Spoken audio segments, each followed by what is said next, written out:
Hey, what up YouTube? This is Invincible13 Matt again, and I'm here with another deck profile. I'm probably going to be doing a lot more deck profiles than I will be doing of actual duels, because this is more of what interests me, is building decks.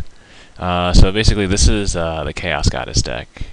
I call it Utter Madness, because that's pretty much what every deck that uses Chaos Goddess should be called, because it is. It's crazy to try to use this card. So yeah, trying to run some level darks that I can use to synchro summon for Chaos Goddess, because you need to. You can't use any more. So Gardenas, Spies to get carded to keep cards, Recruiter, because it's basically like Spy, Recruiter, Veiler, Goddess, bam. Dark Grepher, because Grepher's good in this kind of situation. Get Gardenas to the grave, get my darks to the grave, which are, in this case, Belial, Marquis of Darkness, because he's cool, and really no other reason. I could probably find something better than Belial for this, and I might at some point, but right now he's just kind of cool. And Dark Nephthys, because Nephthys can be summoned like outside of Chaos Goddess, which gives it some extra utility. And I've done this before, so it's good. Pair of trade-ins, because these are level 8. They were specifically chosen because they are level 8. So yeah. Sangan, because he's Sangan. Triple Availer, because it again, it can be used to summon Chaos Goddess, and it has utility outside of just summoning Chaos Goddess.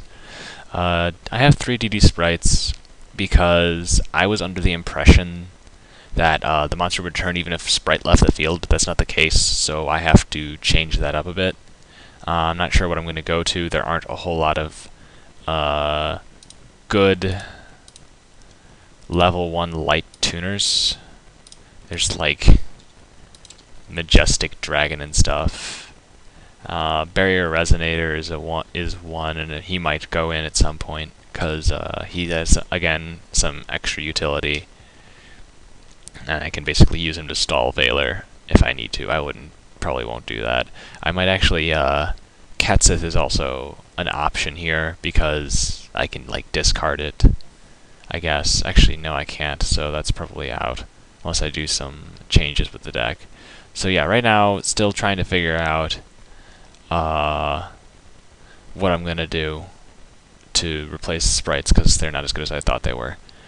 Still somewhat helpful, but it's not going to get the monster back, and that's a problem. Allure of Darkness, draw cards with the trade-in. Pot of Duality, again, draw more cards, dig for answers, because the deck is kind of wimpy without summoning Chaos Goddess, Dark Hole, Storm, Monster Reborn, 2 Typhoons. It's pretty much standard. Running heavier chainable defenses, which are in CEDs, Compulsory Evacuation Device, and 3 Threatening Roars, because this deck is fairly defensive, but with Heavy Storm and 3 Typhoons running around, you can't run a lot of defensive traps like you used to be able to, like Bottomless, warnings, and stuff. So I only have 1 warning and 1 judgment, and 3 chainable traps. I actually am running Escape and Call despite that, because they're still useful for this kind of thing, especially Escape, and they complement Phoenix nicely, because, you know, its effect works whenever it's special summoned, not just by its own effect. So that comprised the regular deck. Ally of Justice, because he's Ally of Justice, and he breaks things up, and I can easily summon him with Sprite or Spy. TG Hyper Librarian is in here because it's the most powerful level 5 synchro in the game right now. Thought Ruler, because I had room for I wanted another level 8 that could muscle over things. I like Thought Ruler. Stardust, because Stardust, Black Rose is the only level 7, and it's Black Rose Dragon, so it just basically comes out and explodes things. Chaos Goddess, 2 copies of that. Mistworm and Trishula, because when I spy, I don't want to spy into Recruiter if I don't have a tuner. So if I spy into Spy and draw a tuner, then I can go into Trishula or Mistworm, which is helpful to be able to do. Leviair, Leviathan, Utopia, Thunder End Dragon, because there is the off chance that I might break it out just to piss someone off, or just troll, I guess. And because he can just basically end games by killing everything. Wind Up Zen Master, because he complements spies. And actually, now that I think about it, I am going to add an Armory Arm because I have the ability to use it. And that is not a tuner monster. It's just a light monster. So yeah, adding the Armory Arm in because there's the chance I might use it, and it's got some degree of usefulness. It'll help me use my level 4 monsters more effectively if I ever Synchro Summon it. Honestly, I'd like to be able to use Formula Synchron in this deck, but I haven't thought of a way to do that without sacrificing other aspects, because if I have Formula, I can probably quite easily summon Shooting Star for more lulz. And this deck is not necessarily meant to be serious, it's basically meant to troll. Kind of, I guess. Because, I mean, I'm using Chaos Goddess.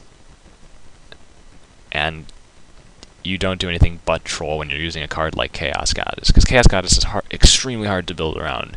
Because you need the Light Tuner, and you need lots of Dark Monsters to Synchro Summon with, and a variety of ways to do that. Which is why Mr. Road Synchron's here, because I can go 2 level 3s and Road Synchron. And he's also 1600, and essentially a level 2 tuner, which is weird. Because, you know, you don't use Road Synchron very often. But, yeah, you need lots of lights, but you can't really necessarily afford to run a lot of lights, because otherwise you're running too many tuners. And you can't really afford to run normal lights, because they're not doing you any good, really. So, yeah, any suggestions, leave it in the comments, and that's all. Bye.